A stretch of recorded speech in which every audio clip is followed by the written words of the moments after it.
Salam dostlar, mətbəximə xoş gəldiniz. Bugün sizlərlə birlikdə mərci şorbası hazırlayırıq.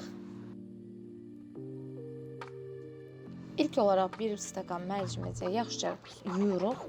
Daha sonra isə qazana əlavə edirik.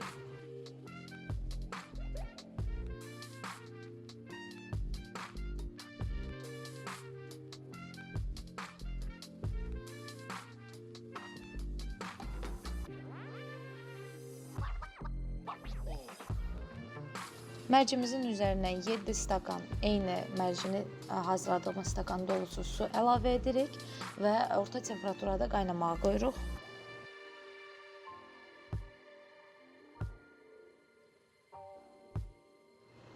Gördüyünüz kimi mərcimizin üzərində ağ köpüklər əmələ gəlib. İndi isə o köpükləri tamamilə yığırıq.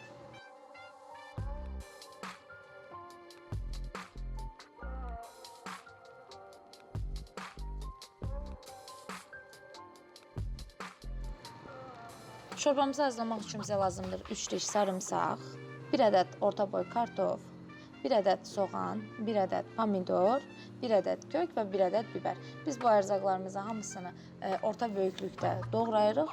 Çünki növbəti etapda biz onları blenderdan keçirdəcəyimiz üçün çox kiçik ölçüdə doğramağa ehtiyac yoxdur.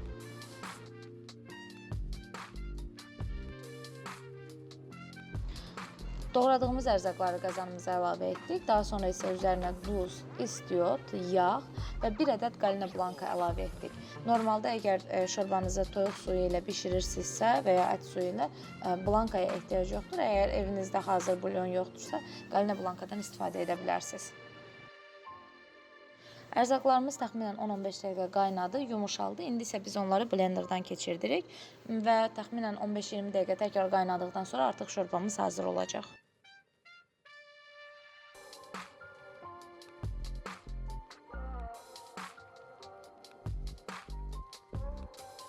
Mən şorbama biraz daha həm dadına dəyişiklik qatsın, həm də rəng versin deyə evdə hazırlanmış biber tomatı əlavə etdim, 1 çay qaşığı.